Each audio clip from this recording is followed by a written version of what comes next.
Всем привет, друзья! Сегодня я к вам снова с полезной информацией.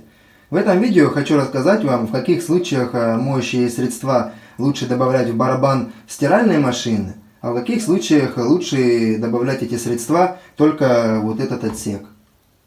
Начнем с барабана стиральной машины. Какие плюсы, если порошок добавлять именно только в барабан стиральной машины? Первый плюс – это если порошок добавлять непосредственно в барабан, то количество моющего средства сокращается, потому что оно напрямую соприкасается с бельем. Поэтому, если вы кладете порошок именно в барабан, то добавляйте его меньше. Второй плюс – это то, что не будет мараться лоток. Если моющее средство засыпать только в барабан, то лоток, конечно, остается всегда идеально чистым. Но есть одно но. Все это работает, если вы не пользуетесь кондиционерами, потому что кондиционеры нужно засыпать только через отсек. И все мы, конечно, знаем, что кондиционеры очень сильно морают этот отсек, создают там, естественно, плесень. Поэтому, если не пользуетесь кондиционерами, то, конечно, время на чистку лотка, засыпая порошок в барабан, вы однозначно сэкономите. И третий плюс, если порошок засыпать именно в отсек, то частицы порошка, когда они проходят через кювет, могут прилипнуть к его внутренним стенкам, а при полоскании попасть на белье. Если вы засыпаете порошок именно в барабан, то такого, конечно, не произойдет.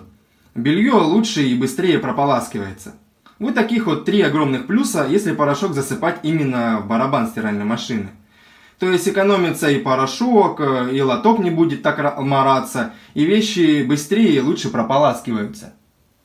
И теперь поговорим о минусах. Первый минус. Когда мы порошок засыпаем именно в отсек для порошка, когда происходит забор воды, то порошок вымывается, и в этот момент он частично растворяется.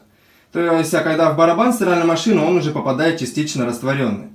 Когда же порошок мы добавляем именно в сам барабан стиральной машины, то в барабане порошок растворяется подольше.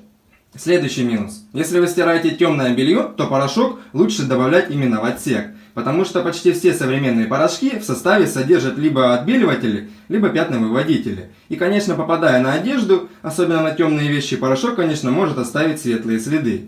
И, естественно, из-за этого вещь может быть испорчена.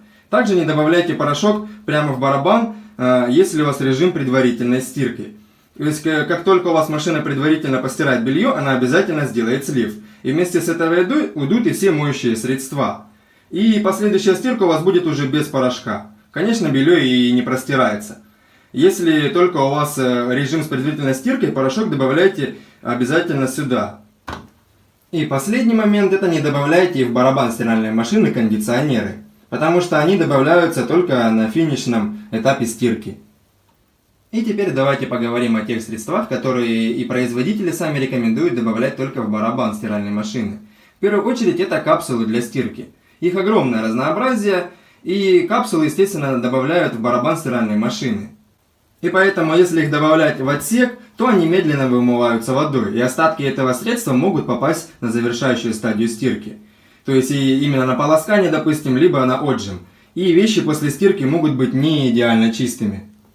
А вот именно кальцинированную соду сам производитель говорит о том, что лучше всего добавлять именно ее в отсек. В отсеке она будет вымываться водой, лучше растворяться и, соответственно, лучше простирывать. И на этом у меня все. Рекомендую учитывать все факты, о которых я сегодня вам рассказал. Для того, чтобы ваша стирка была экономной и, естественно, качественной, обязательно соблюдайте эти алгоритмы стирки. И правильно закладывайте порошок и верно используйте именно порошкоприемник. Всем пока!